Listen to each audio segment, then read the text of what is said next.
Berita utama akan kembali usai jeda saudara dengan informasi kisah tragis datang dari Ngada, Nusa Tenggara Timur. Seorang bocah kelas 5 SD memutuskan mengakhiri hidupnya gara-gara tak bisa membeli buku tulis dan pena.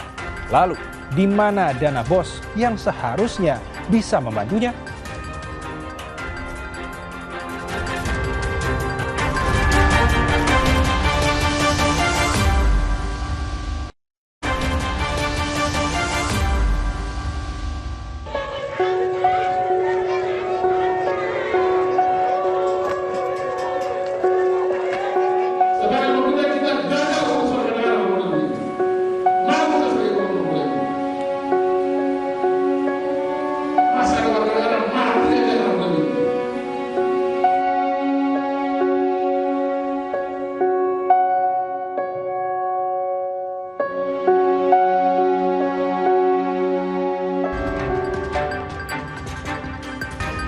Dunia mungkin sibuk menghitung angka jutaan hingga triliunan rupiah.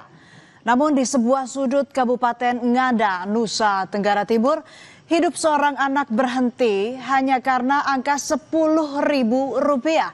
Seorang siswa sekolah dasar ditemukan meninggal. Ia diduga mengakhiri hidupnya karena kecewa tak mampu membeli pensil dan buku untuk bersekolah. Begitu memilukan.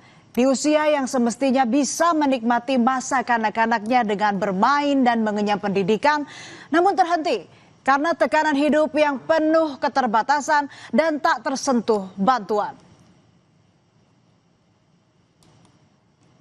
Ia pergi meninggalkan luka yang tak akan pernah kering dan sepucuk surat yang berisi pesan memilukan. Surat terakhir untuk Mama. Di atas kertas kusam, jemari kecilnya menoreh kalimat untuk sang mama untuk terakhir kalinya. Surat yang berisi pesan cinta sekaligus pesan perpisahan kepada sang mama. Ia meminta agar mama tak menangis dan merelakan kepergiannya.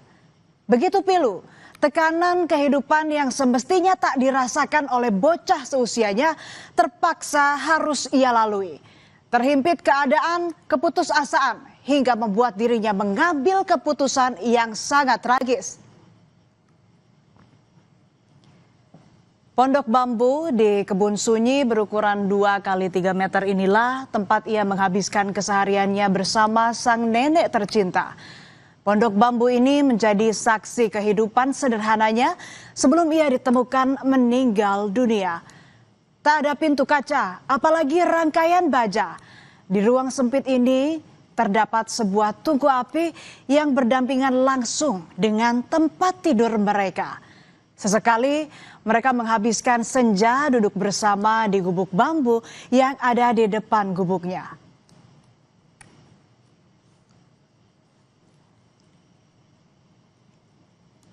Saudara korban adalah anak bungsu dari 5 bersaudara. Di usia yang seharusnya dipenuhi cerita, tawa, dan angan-angan, korban justru memikul beban yang terlalu berat untuk anak seusianya. Mereka hidup jauh dari kata layak, hidup dalam tekanan ekonomi sejak ditinggal kepala keluarga yang tak pernah kembali. Di tengah himpitan ekonomi, mereka dipaksa hidup terpisah. Sejak usia 1 tahun 7 bulan, korban tak lagi tinggal bersama ibu kandungnya. Ia diasuh sang nenek, namun hidup terpisah dari ibunya juga tak membuat kehidupan korban membaik. Hidup bersama nenek serba terbatas. Untuk menopang hidup, korban kerap membantu sang nenek berjualan di pasar. Sedangkan untuk makan sehari-hari, mereka mengandalkan hasil kebun seadanya. Tidak tahu lagi, mungkin dia juga terasa beban hidup terlalu tinggi. Karena tiap hari.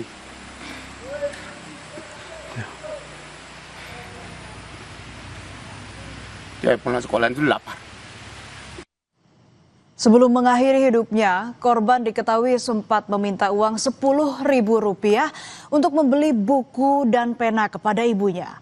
Namun mendapatkan uang Rp10.000 bukanlah hal mudah bagi sang ibu yang bekerja sebagai petani dan pekerja serabutan. Uang Rp10.000 sangat sulit. Dengan keterbatasan, ia harus membiayai 5 orang anaknya. Nilai yang mungkin kurang untuk harga secangkir kopi di kota besar ternyata menjadi beban hidup yang tak tertanggung bagi bocah malang tersebut. Di saat anak-anak seusianya bisa terpenuhi kebutuhan pendidikan, ia justru luput dan tak tersentuh bantuan. Peristiwa yang dialami bocah di Ngada ini membuat Gubernur NTT marah. Seorang siswa kelas 4 SD mengakhiri hidupnya karena dipicu persoalan ekonomi menjadi tamparan bagi negara. Di depan jajaran pemerintahan NTT, ia murka. Ia menyebut tragedi kemanusiaan ini terjadi sebagai kegagalan pemerintah untuk menciptakan sistem perlindungan sosial bagi warganya. Ia meminta jajarannya untuk mengevaluasi kejadian ini dan meminta peristiwa ini menjadi yang terakhir kalinya. Apa yang salah, tapi peranan sosial kita berarti gagal untuk ini. Pemerintah kita juga gagal, provinsi sama, kabupaten Ngada juga sama. Kita punya peranata agama juga gagal, peranata budaya juga gagal, sampai orang mati karena di situ ini. Nah untuk itu saya minta kita sudah ada di tempat ini, para pejabat daerah, saya juga sama waktu itu diri saya sendiri. Kayak begini cukup sendiri terakhir sudah. Di tengah himpitan ekonomi yang diderita, rupanya korban dan keluarga tak pernah menerima bantuan, baik untuk pendidikan maupun bantuan sosial dari pemerintah. Menurut keluarga, mereka mengalami kendala administrasi kependudukan sejak berpindah domisili. Perpindahan tersebut tidak diikuti pembaruan data administrasi sehingga mereka tidak terdata sebagai penerima bantuan pemerintah. Kini Pemkab Ngada telah mengurusi migrasi data kependudukan ibu korban dari Kabupaten Nagekeo sehingga bisa tersentuh bantuan pemerintah termasuk bantuan biaya pendidikan yang sebelumnya juga dikeluhkan korban. Sekolah yang belum ia penuhi sehingga kemudian mamanya ke Bejawa untuk mendapatkan bantuan dana, tetapi dana salah dana bos konsep saya kira.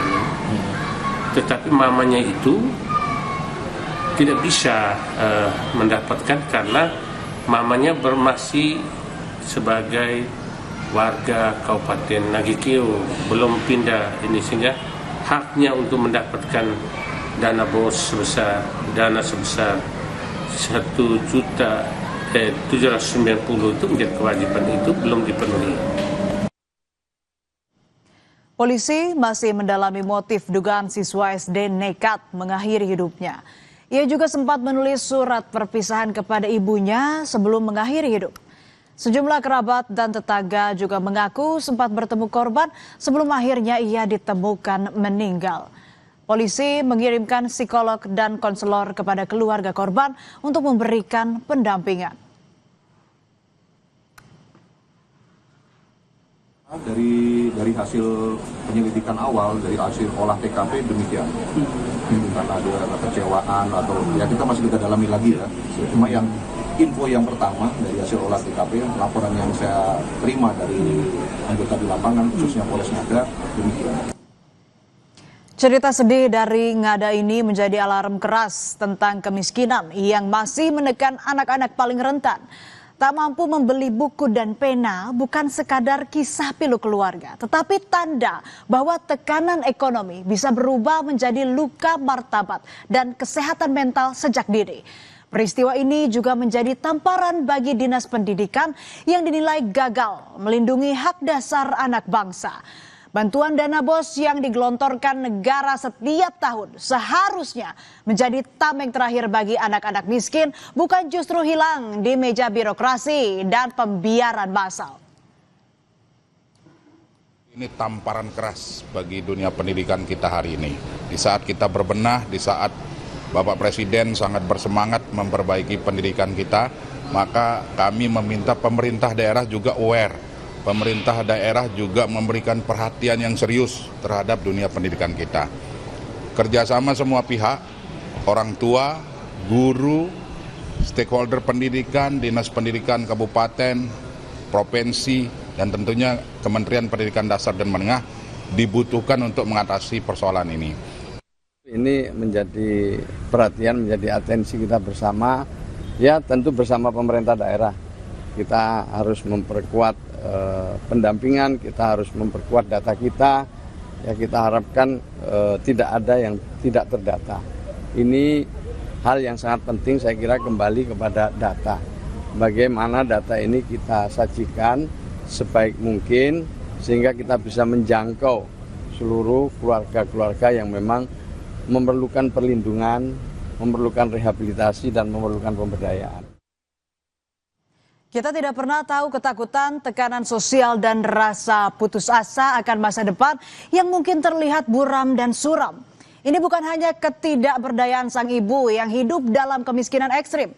Tragedi ini adalah potret nyata betapa kemiskinan bisa menjadi predator yang kejam. Rp10.000 seharusnya bisa membeli buku dan pena. Tapi di sini justru menjadi kesempatan hidup bagi seorang anak yang merindukan masa depan.